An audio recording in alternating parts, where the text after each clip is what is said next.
Assalamualaikum warahmatullahi wabarakatuh. Subhanallah, apakah ini merupakan peringatan dari Allah Subhanahu wa Ta'ala?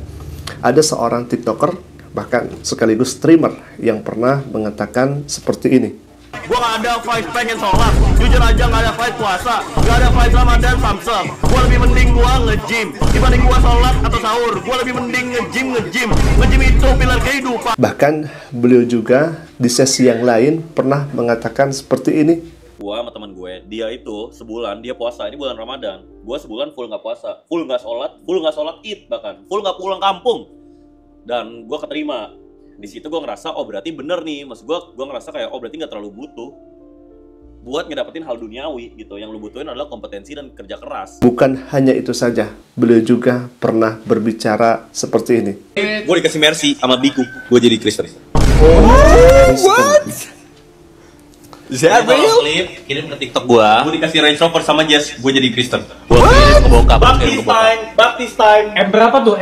Bodoh, mau M yang mau BMW 2 yang paling murah juga, mau 2002, mau 2002. Tahun lagi gua lahir. Gua jadi Kristen. Ikutin saya. Ikutin. Atas nama You gonna do it, Jazz? Itu kalau itu bisa di. Nah, sekarang beliau dilaporkan atas dugaan pencemaran nama baik. Ajizah, polisikan podcaster berinisial B dan R ingin kasih efek jerak. Bahkan di sini disebutkan selebgram Nurul Ajizah Rosiade sekaligus putri dari Wakil Ketua Komisi 6 DPR RI Andre Rosiade resmi mempolisikan dua podcaster atas kasus tuduhan pencemaran nama baik yang menimpanya. Laporan Ajizah sebagaimana terdaftar di sini bisa kita lihat ya, wah. Baik, ini hemat kami pelajaran untuk semua konten kreator pada umumnya. Lidah yang tidak terjaga bisa jadi pedang yang hemat kami bisa menjadi bermata dua. Lisan itu ibarat senjata. Ia bisa menjadi alat kebaikan, membangun nama baik, mengangkat derajat, dan menuntun manusia menuju kebenaran. Tetapi pada saat yang sama, lidah itu bisa berubah menjadi pedang yang menusuk balik. Ya, jadi seolah lidah bermata dua. Yang satu bisa menyakiti orang lain, yang satunya lagi bisa kembali menyakiti diri kita. Ucapan yang terlepas tanpa kendali tidak pernah benar-benar hilang di media sosial. Ia terekam, lalu suatu hari kembali dengan masalah yang tak terduga dan bisa menjadi masalah yang besar. Baik seorang YouTuber atau konten kreator, bahkan seorang TikToker mungkin merasa seolah-olah kata hanyalah konten yang mengandung tawa mungkin, atau bisa mendatangkan komentar, atau untuk sekedar sensasi menarik perhatian. Tapi yang sering dilupakan, dunia digital tidak mengenal kata lupa. Sekali ucapan itu keluar, ia bisa abadi dalam jejak maya. Dan lidah yang tidak dijaga, yang digunakan untuk merendahkan, justru akan membuka pintu bumerang. Hari ini orang merasa bebas melontarkan kalimat, tapi boleh jadi esok harinya kita tidak mampu berkata-kata ya ikhwah, karena ucapan-ucapan kita yang tidak dijaga. Apa yang terjadi? Ucapan yang seharusnya dijaga berubah menjadi jeratan hukum. Lidah yang awalnya dipakai untuk meremehkan ibadah misalkan, berakhir dengan masalah hukum. Ternyata lidah yang sama juga dipakai untuk merendahkan sesama manusia misalkan.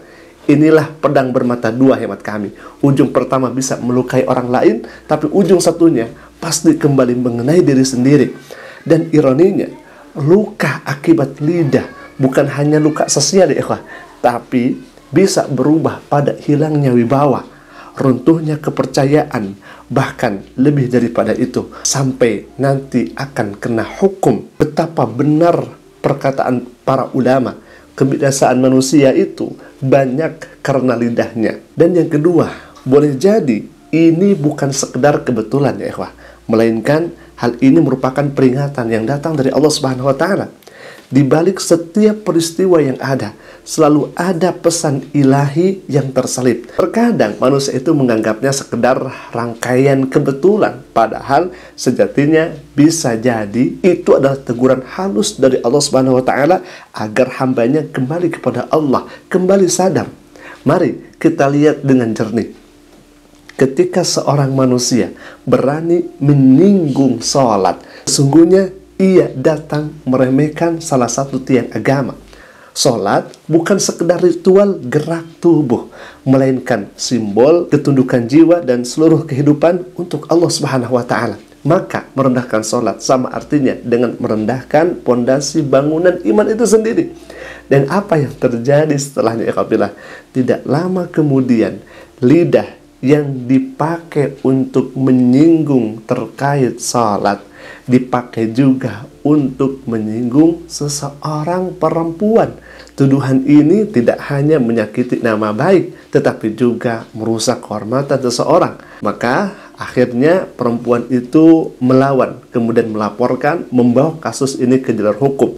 Dari sini terlihat ya ikhwah, seakan-akan Allah memperlihatkan bahwa orang yang tidak menjaga lidah terhadap agama akan dibuatnya mungkin ya seperti kejadian ini, dengan lidahnya sendiri menjadi seperti ini. Pertanyaannya kemudian, apakah ini kebetulan atau justru peringatan? Dalam perspektif iman, tidak ada yang kebetulan. Allah sudah berfirman dalam Al-Quran, dan tidak ada musibah yang menimpa kalian melainkan karena perbuatan tanganmu sendiri. Dan barang siapa yang kemudian kembali kepada Allah, kemudian bertobat kepada Allah, Allah memaafkan sebagian besar dari kesalahan-kesalahanmu. Kalau kita bertobat dan kalau kita kembali kepada Allah Subhanahu wa Ta'ala, maka ketika peristiwa demi peristiwa ini menimpa, ya sesungguhnya bisa menjadi teguran. Allah sedang mengingatkan bahwa betapa berbahayanya lisan, betapa fatalnya menyinggung ibadah, dan betapa besar dosanya kalau kita menuduh tanpa bukti. Bisa jadi Allah sedang mendidik, mentarbiyah, mengarahkan melalui peristiwa yang ada agar manusia kembali sadar bahwa lidah bukan mainan, melainkan amanah yang akan dipertanggungjawabkan di hadapan Allah Subhanahu wa Ta'ala. Alhamdulillah, semoga hal ini bisa menjadi pelajaran untuk kita semua dari peristiwa-peristiwa yang ada yang kita lihat selama ini. Alhamdulillah, mungkin itu dulu yang bisa kami sampaikan. Semoga hal ini bisa menjadi pelajaran untuk kita semua dan kita bisa mengambil hikmahnya. Semoga masalah cepat usai dan semoga masalah bisa terselesaikan. Maka hati-hati dengan ucapanmu, jagalah lisanmu, karena sekali tergelincir dunia bisa runtuh dan akhirat bisa hancur. Na'udzubillah min dzalik. Aku qouli hadza ala famini. Assalamualaikum warahmatullahi wabarakatuh.